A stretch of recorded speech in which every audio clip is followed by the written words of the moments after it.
วัสดีพวกเพื่อนโอ้ยวันนี้นะโซมจะออกไปเวียกไปนัดแต่งหน้าเนาะเดี๋ยวเข้าไปก่อนออกไปเลยไปหับงานเนาะเดี๋ยวงานเป็นแนวใดนั้นเดี๋ยวจะออกมาฝากเด้อพวกเพื่อนเดี๋ยวซิ่งไปก่อนเพื่อน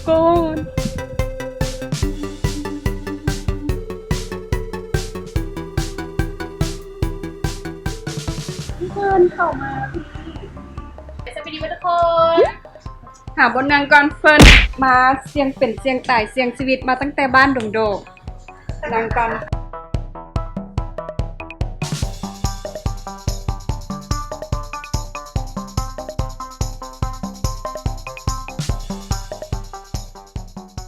ตอนนี้ฮอตคิ้วหนูแล้วเด้อ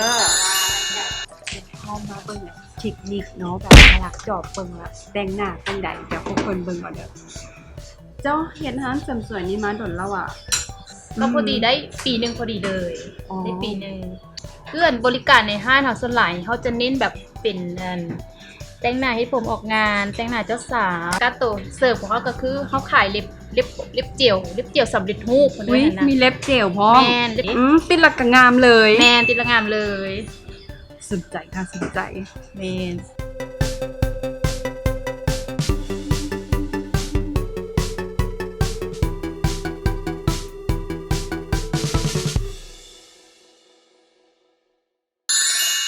เป็นจังใดโอเคอยู่หว่างามอยู่หว่าลูกนี่โอเคบ่ผมทรงนี้แล้วตอนนี้กำลังจำลองน้องงานจริงเนาะอันนี้บอกเลยว่าขอบใจเลยสีที่ว่าให้ลุกออกมางามขนาดนี้ผู้ใดที่ว่าอยากจะแต่งหน้างามๆสไตล์นี้ลูกนี่หรือว่าไผ่อยากจะปรึกษาเรื่องความงามสามารถติดต่อหาและสีได้โอ้ยบอกเอาซอยเน่อันนี้กับซุดเนาะกลับมาจากห้านห้านมาลัยเองเนาะว่าอันนี้ห้านมาลัยเป็นพรีออเดอร์เนาะสำหรับผู้ใดที่ว่าอยากจะได้มาลัยกับมีพรีออเดอร์เนาะแต่อันนี้ขออุบไว้ก่อนเดี๋ยวจะน้อยเป็นจังใดเดี๋ยวจะเอามาให้มูเบิ่งน้ำกันเดี๋ยวเข้าไปใน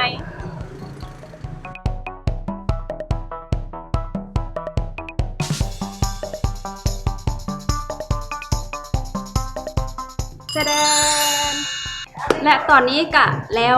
เนาะสำหรับการแต่งหน้าและตอนนี้ต่อไปเขาก็จะมาเริ่มถ่ายรูปเนาะถ่ายผลิตภัณฑ์ซึ่งบอกตรงๆเลยว่าเป็นผลิตภัณฑ์ที่เหมาะสำหรับผู้หญิงโดยเฉพาะเลยเนาะอยากจะบอกว่าผลิตภัณฑ์นี้นะเป็นสิ่งที่เห็นให้ผู้หญิงแบบมีความมั่นใจหลักที่สุดเดี๋ยวจะเป็นแนวใดนั้นเนาะเดี๋ยวเขาจะมาติดตามชมน้ำกันและบัดนี้ผู้ใดที่ว่าอยากจะแต่งหน้าเฮ็ดผมก็สามารถติดต่อหาทางเอื้อสีเนาะก็คือทั้งที่อยู่และเบอร์โทรตามนี้เลยเป็นแนวใดเดี๋ยวมาติดตามชมเบื้องหลังการถ่ายทำของการถ่ายแบบของมาลัยครั้งนี้เลยมาตอนนี้ก็มาเจอน้องๆนางแบบเนาะบอกเลยว่าแต่ละคนมีความกระตือรือร้นกระปิงกระปังในการถ่ายแบบครั้งนี้หลายสถานที่มื้อนี้อยู่บ้านเฮือนตำหูกมีทรายเนาะเดี๋ยวมาเจอกับน้องๆเลยชื่ออย่างชื่อเสียงเฮียงนามชื่ออานิงจากทีมงานไปบ้านและอันนี้ได้รับงานรับอย่างเดียวจะติดต่อได้จังใดดีติดต่อหาเนี่ยเฟซบุ๊กเรามันจะมีเบอร์ผู้จัดการมันมีผู้จัดการได้อันนี้นี่จัดการเองอันนี้ น้องโดยขอบใจมาพามาทัวร์สบายดีน้องสนามเด้อซื้อน้ำหนึ่งงานทุกคนเนาะ โดย Facebook ไม่อย่างเดต้องการให้มูติดตามบอหรือว่าต้องการให้แต่คนพิเศษติดตามคนเดียวคนพิเศษยังบ่มีเด้อคนพิเศษยังบ่มีเราติดตามเฟซน้ำไต่บ้านเด้อไต่บ้านเฟซส่วนตัวเฟซส่วนตัวคือไต่บ้านเลยน้ำไต่บ้านเนาะเป็นจังใดกับติดตามผลงานเพิ่นเด้อเดี๋ยวคนนี้เขาจะไปหามันปิดหลังได้ตอนนี้ได้เน็ตไอดอลสาวนูนีนั่นเองเนาะโดยตอนนี้มาในโหมดแบบกลอสปีดเฮียมห้อยหน่อยนึงเนาะ แต่ที่จริงแบบเหมาะกับลุคนี้เลยอันนี้คือบอกตรงๆเลยว่าเนาะได้ทำความงานกับนูนีเนาะคื คือมาไลฟ์นี่ก็ติดตามแบบมีมาตลอดแล้ววันนี้ก็ได้มาร่วมงานน้ำกันก็ถือว่าเป็นหลายอย่างที่ประทับใจแล้วก็ได้ยินกันเรื่องในครั้งนี้อ่ะแนะนำโตเลยกับแนะนำให้แฟนคลับเบาๆสาวๆได้รู้จักขึ้นไปอีก สบายดีแฟนคลับมาลัยเด้อนู่นนี่เนาะหลายคนก็อาจจะรู้จักบางคนก็อาจจะไม่รู้จักกับมาฮู้มือนี่เลยเนาะกะฝากติดตามผลงานในเด้อกะสามารถติดตามได้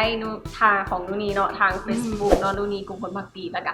IG นู่นนี่เนาะ KPPD ไปติดตามได้เด้อ เนาะเป็นจังใดก็ติดตามผลงานเฮาเมื่อทุกคนนั่นแหละความจริงก็มีหลายคน โดย บอกตรงๆเลยว่ามื้อนี้เฮามาทายสินค้าให้แบรนด์หนึ่งบอกเลยว่าผู้หญิงเฮาได้ยินแล้วจะว้าวและก็จะหมักเดี๋ยวมาเลย บอกเลยว่าความงามของเฮาแม่กับบ่ยอมลูกกับบ่ยอม มีเพลงยกไผ่ แนะนำมื้อนี้เฮามาเฮ็ดหยังอยู่นี่ โดยสบายดีทุกคนเนาะมื้อนี้เฮามาถ่ายรีวิวสินค้าสอง เฮ้ยเพิ่นเขาหาแสงก่อนแป๊บหนึงหาแสงเอาเว้าต่อเล โด ย ยโอเคเนาะเฮามาถ่ายรีวิวสินค้า ผู้หญิง เป็น ต้อง สินค้าสำห ฟั รับ ง ผู้หญิงเนาะ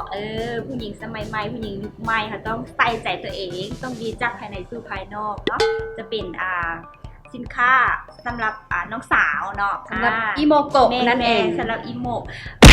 เดี๋ยวนี้นะถ้าเป็นผู้ใดมีกลินเหม็นกลินบ่มั่นใจตัวเองนี่ก็อายได้เนาะถ้าเราไปอยู่กับห่วมหลายๆคนแล้ว อยู่กับหมู่ ให้ตัวเอง ในสังคม มีกลินออกมาแบบนี้เนาะ ขัดความมั่นใจ ฝากซื้อแบรนด์ในบนี้ ฝากได้บ่คิดเงิน โดยเป็นอัน Lady Spray หอยแซ่บเนาะหอยแซ่บ ผัวฮักผัวหลงสิแล้วประเทศไทยน้องสาวเขาปิดกระซับหอมมั่นใจได้มืดมือเลย แม่ เนาะก็ฝากติดตามไว้ผู้ใดที่ยังไม่เคยลองซื้อก็ลองซื้อไปใส่เบิ่งเพราะว่าตัวนี้จะเป็นสินค้าสูตรออร์แกนิกเนาะธรรมชาติทุกอย่างเด็กน้อยก็สามารถใส่ได้ มื้อนี้มาทายแบบอยากจะหน่อยขอสิพาพวกเพิ่นไปเบิ่งพร้อมๆกันเด้อบ๊ายบาย